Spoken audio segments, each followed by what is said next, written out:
Hi ಎಲ್ಲರಿಗೂ ನಮಸ್ತೆ. ಎಲ್ಲರೂ ಹೇಗಿದ್ದೀರಾ? ಯೋಪ್ ಎಲ್ಲರೂ ಚೆನ್ನಾಗಿದ್ದೀರಾ ಅಂತ ನಾನು ಅನ್ಕೋತೀನಿ. ಯಾರೆಲ್ಲ ನಾನು ಯೂಟ್ಯೂಬ್ ಚಾನಲ್ ನೋಡ್ತಾ ಇದ್ದೀರಾ ಬೇಗ ಲೈಕ್ ಮಾಡಿ, ಶೇರ್ ಮಾಡಿ, ಕಮೆಂಟ್ ಮಾಡಿ, ಹಾಗೆ ಪಕ್ಕದಲ್ಲಿರೋ ಬೆಲ್ಲೈಕನ್ ಕೂಡ ಕ್ಲಿಕ್ ಮಾಡಿ.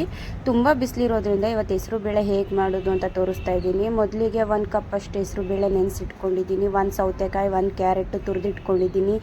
ಸ್ವಲ್ಪ ಕೊತ್ತಂಬರಿ ಸೊಪ್ಪು, ಒಂದೇ ಒಂದು ಹಸಿಮೆಣಸಿನ್ಕಾಯಿ, ಸ್ವಲ್ಪ ತೆಂಗಿನಕಾಯಿ ತುರಿ, ಇಷ್ಟೇ ಬೇಕಾಗಿರೋದು, ಎಕ್ಸ್ಟ್ರಾ ಏನೂ ಬೇಡ. ಆಮೇಲೆ ಅದಕ್ಕೆ ರುಚಿಗೆ ತಕ್ಕಷ್ಟು ಉಪ್ಪು, ಸ್ವಲ್ಪ ಪೆಪ್ಪರ್ ಪೌಡರ್. ಈ ಬೇಸಿಗೆಗಾಲದಲ್ಲಿ ಇದನ್ನು ತಿನ್ನೋದ್ರಿಂದ ಬಾಡಿ ತುಂಬ ಕೂಲಾಗಿರುತ್ತೆ ಅನ್ನೋ ಕಾರಣಕ್ಕೋಸ್ಕರ ಮೊದಲಿಗೆ ಒಂದು ಬೌಲ್ ಇಟ್ಕೊಂಡಿದ್ದೀನಿ. ಬೌಲ್ ಒಳಗಡೆ ಬಂದುಬಿಟ್ಟು ಹೆಸ್ರು ಬೇಳೆ ಹಾಕ್ಕೊತಾ ಇದ್ದೀನಿ. ಏನು ನೆನೆಸಿಟ್ಕೊಂಡಿದ್ವಿ ಆ ಹೆಸ್ರು ಬೇಳೆನ ಹಾಕ್ಕೊತಾ ಇದ್ದೀನಿ ನಾನು. ಇವಾಗ ನೀರು ತೆಗ್ದುಬಿಟ್ಟು ಬರೀ ಹೆಸ್ರು ಬೇಳೆ, ನೀರು ಕೂಡ ಸೇವನೆ ಮಾಡ್ಬೋದು, ತುಂಬ ಒಳ್ಳೆಯದು ಆರೋಗ್ಯಕ್ಕೆ. ಹಾಗಾಗಿ ಈ ಬೇಸಿಗೆ ಟೈಮಲ್ಲಿ ಹೆಸರು ಬೇಳೆ ಎಷ್ಟು ತಿಂತೀವೋ, ಆಮೇಲೆ ಮೊಳಕೆ ಕಟ್ಟಿದ ಕಾಳು ಆಗಿರ್ಬೋದು, ಈ ಥರದ್ದೆಲ್ಲ ಪ್ರೋಟೀನ್ ಐಟಮ್ ತಿಂದಷ್ಟು ಹೆಲ್ತ್ ಕೂಡ ಚೆನ್ನಾಗಿರುತ್ತೆ ಅನ್ನೋ ಕಾರಣಕ್ಕೋಸ್ಕರ. ಹಾಗಾಗಿ ನೋಡಿದ್ರಲ್ಲ, ಇವಾಗ ನೆನೆಸಿಟ್ಕೊಂಡಿರೋ ಹೆಸರು ಬೇಳೆ ಎಲ್ಲ ಹಾಕ್ಕೊಂಡಿದ್ದೀನಿ. ಇದೆಲ್ಲ ಹಸಿಯಾಗಿ ತಿನ್ನೋದ್ರಿಂದ ನಮ್ಮ ಬಾಡಿಗೆ ತುಂಬ ಪ್ರೋಟೀನ್ ಸಿಗುತ್ತೆ ಅನ್ನೋ ಕಾರಣಕ್ಕೋಸ್ಕರ. ಈಗ ಒಂದು ಸೌತೆಕಾಯಿ ಸಣ್ಣದಾಗಿ ಹಚ್ಚಿಟ್ಕೊಂಡಿದ್ದೆ, ಸಣ್ಣದು ಸೌತೆಕಾಯಿ ಕೂಡ ಆ್ಯಡ್ ಮಾಡ್ಕೊತಾ ಇದ್ದೀನಿ. ಮತ್ತು 1 ಕ್ಯಾರೆಟ್ ಏನು ತುರಿದಿಟ್ಟಿದ್ದೆ ಅದು ಕೂಡ ಆ್ಯಡ್ ಮಾಡ್ತಾಯಿದ್ದೀನಿ.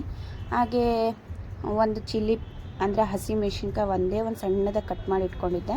ಮತ್ತು ಸ್ವಲ್ಪ ಕೊತ್ತಂಬರಿ ಸೊಪ್ಪು, ಮತ್ತು ಸ್ವಲ್ಪ ತೆಂಗಿನಕಾಯಿ. ಹಸಿ ತೆಂಗಿನಕಾಯಿ ತುರಿ ಹಾಕೋದ್ರಿಂದ ತುಂಬಾ ರುಚಿಯಾಗಿರುತ್ತೆ, ತಿನ್ನಬೇಕು ಅನ್ನಿಸ್ತಾ ಇರುತ್ತೆ.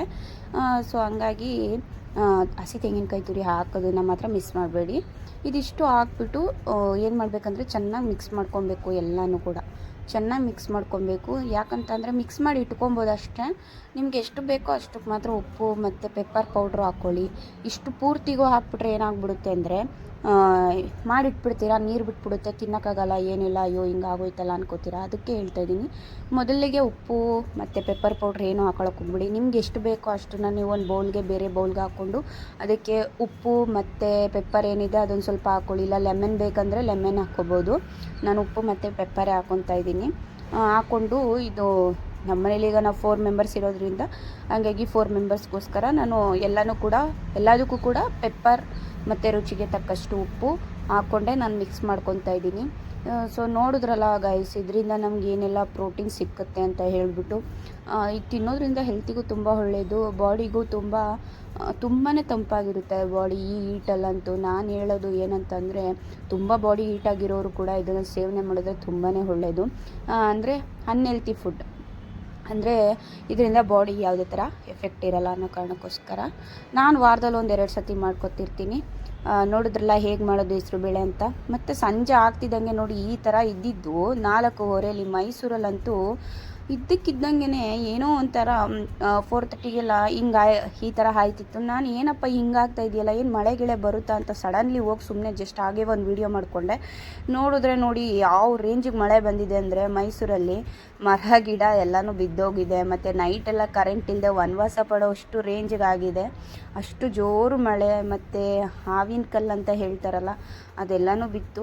ಬಟ್ ದೇವ್ರಿಗೆ ತುಂಬ ಥ್ಯಾಂಕ್ಸ್ ಹೇಳ್ತೀನಿ. ಏನಕ್ಕಪ್ಪ ಅಂದರೆ ಸಿಕ್ಕಾಪಟ್ಟೆ ಮಳೆ, ಅಷ್ಟೇ ಕಿರ್ಚಿದ್ದೀನಿ ನಾನು ಕೂಡ. ಅಷ್ಟು ಖುಷಿ ಆಯಿತು ಮಳೆ ಬಂದಿದ್ದು ನೋಡಿ, ಅದು ಈ ಉರಿಯೋ ಬಿಸಿಲಲ್ಲಿ.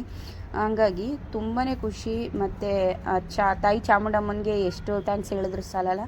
ನೋಡಿ ಈ ರೇಂಜಿಗೆ ಮಳೆ ಬಂತು ಅಂತಂದರೆ, ನನ್ನ ಅನಿಸಿಕೆ ಏನಂತಂದರೆ, ಹಳ್ಳಿ ಕಡೆ ಇದೇ ಮಳೆ ಹಳ್ಳಿ ಕಡೆ ಹುಯ್ದಿದ್ರೆ ತುಂಬಾ ಚೆನ್ನಾಗಿರ್ತಿತ್ತು ಅನ್ನೋದಷ್ಟೇ. ನೋಡಿದ್ರಲ್ಲ ಗೈಸ್, ಇವತ್ತಿನ ವ್ಲಾಗ್ ಏನಂತ ಹೇಳಿ. ತುಂಬ ಈಸಿಯಾಗಿ ರೆಸಿಪಿಗಳನ್ನ ಮಾಡ್ಕೊಬೋದು ಮನೆಯಲ್ಲಿ. ತಂಪಾಗಿ ಮಾಡ್ಕೊಂಡು ತಿಂದಷ್ಟು ಈ ಬಿಸಿಲಲ್ಲಿ ತುಂಬಾ ಒಳ್ಳೆಯದು.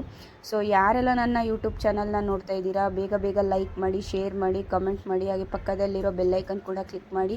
ಹಾಗೆ ನಿಮ್ಮ ಫ್ಯಾಮಿಲಿ ಫ್ರೆಂಡ್ಸ್ಗೂ ಕೂಡ ನನ್ನ ಈ ಒಂದು ವ್ಲಾಗ್ನ ಶೇರ್ ಮಾಡ್ಕೊಳ್ಳಿ. ಮತ್ತು ಯಾರ ಊರಲ್ಲೆಲ್ಲನೂ ಕೂಡ ಮಳೆ ಬಂತು ಅಂತ ನನಗೆ ಕಮೆಂಟ್ ಸೆಕ್ಷನಲ್ಲಿ ತಿಳಿಸಿ. Thank you so much. Love you all.